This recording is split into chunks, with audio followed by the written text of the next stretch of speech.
Hi welcome to our channel. Sirivennela Seetharama Sastry గారి కుమారుడు కూడా మంచి నటుడే. మన తెలుగు సినిమాల్లో తరచూ కనిపిస్తున్న వ్యక్తియే సిరివెన్నెల సీతారామ శాస్త్రి కుమారుడు. ఈ విషయం ఎంతమందికి తెలుసు? క్షుణ్ణంగా విశ్లేషిద్దాం ఇప్పుడు. సిరివెన్నెల సీతారామ శాస్త్రి గారంటే మన అందరికీ సుపరిచితమే. ఆయన పాట అంటే మనం అందరం చెవుగోసుకుంటాం. ఆయన పాట అంటే మన ఇంటి పాటలా, మన ఒంటి పాటలా ఫీల్ అవుతాం. సిరివెన్నెల సీతారామ శాస్త్రి గారి పాట వింటుంటే మనకు అమ్మ పాట విన్నంత హాయిగా, తండ్రి చెప్తున్న బాధ్యత, గురువు చూపిస్తున్నటువంటి దారి చూపించినట్టుగా ఉంటుంది. ఆయన పాటలో సందేశాలు అలా ఉంటాయి, పదపొందిక అలా ఉంటుంది. ఆయన పాట వింటుంటే హాయి గొలుపుతుంది, ఉల్లాసం గొలుపుతుంది, ఒక రకంగా ప్రేరణ కలుగుతుంది. అంత అద్భుతమైన పాటలు ఇచ్చినటువంటి సిరివెన్నెల సీతారామ శాస్త్రి గారు లేని లోటు మనం ఎవ్వరూ తీర్చలేము. సిరివెన్నెల సీతారామ శాస్త్రి అంటేనే తెలుగు సినిమా పాట, ఆ పాటకు ఏ విధంగా అందాన్ని తెచ్చాడో, అర్థాన్ని తెచ్చాడో మనందరికీ తెలిసిన విషయమే. అయితే సిరివెన్నెల సీతారామ శాస్త్రి గారు అతను 1986లో వచ్చినటువంటి సిరివెన్నెల చిత్రానికి మొదటిసారిగా తెలుగు పాటలు రాయడం ప్రారంభించారు. అది మొదలు 2021 వరకు ఎన్నో వందలాది చిత్రాలకు వేలాది పాటలు రాసినటువంటి సిరివెన్నెల సీతారామ శాస్త్రి గారు ప్రతి తెలుగు ఇంటి వారికి, తెలుగు వారి అందరికీ సుపరిచితం. అతడు నిగ్గదీసి అడుగు సిగ్గులేని సమాజాన్ని అని, గాంధీ అంటే ఇంటి పేరు కాదురా అని, నమ్మకు నమ్మకు ఈరేయి అంటూ ఇట్లా ఎన్నో పాటలు.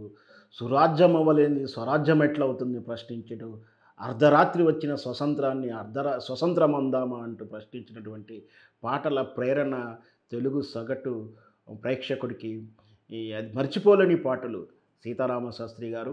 అయితే సీతారామ శాస్త్రి గారికి ఇద్దరు కుమారులు, చిన్న కుమారుడు రాజా కూడా మంచి నటుడే. మనం ఆల్రెడీ సినిమాల్లో చూస్తూనే ఉన్నాం. కానీ ఆయన సీతారామ శాస్త్రి కొడుకని చాలా సహజంగా సినిమా ఫీల్డ్లో నెపోటిజం గురించి మనం తరచూ వింటూ ఉంటాం. అంటే బంధుప్రీతి, బంధువర్గము అంటే వాళ్ళ కుమారులని, వాళ్ళ వారసుల్ని వాళ్ళే ఎంకరేజ్ చేస్తారని.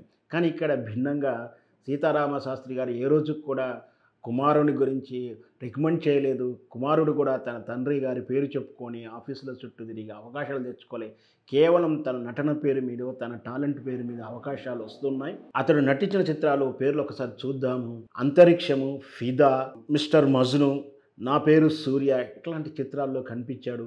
మనకు స్పష్టంగా అతని గురించి, అతను ఏ చిత్రంలో ఉన్నో చెప్పుకోవాలంటే మనందరికీ ప్రాధాన్యత గల చిత్రం ఏంటంటే ఫిదాలో సాయి పల్లవి అన్నగా చేసినటువంటి వ్యక్తే రాజాని సీతారామ శాస్త్రి కుమారుడు. ఆ తర్వాత చాలా చిత్రాల్లో చేశాడు. అలాగే వెబ్ సిరీస్లో కూడా నటించాడు. ఇంత మంచి నటుడు తన ఐడెంటిఫికేషను, తన టాలెంటే అని చెప్పుకుంటూ నెపోటిజాన్ని ఎంకరేజ్ చేసుకోకుండా, నమ్ముకోకుండా కేవలం తన నటననే నమ్ముకున్నాడు. ఇట్లాంటి మంచి నటుడు, మంచి ఫేర్ అండ్ ఫిగర్ ఉంటాడు.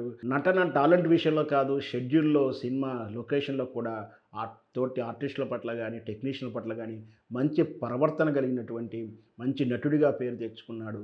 ఇంకా మంచి చిత్రాల్లో నటించాలని కోరుకుందాం. Thank you.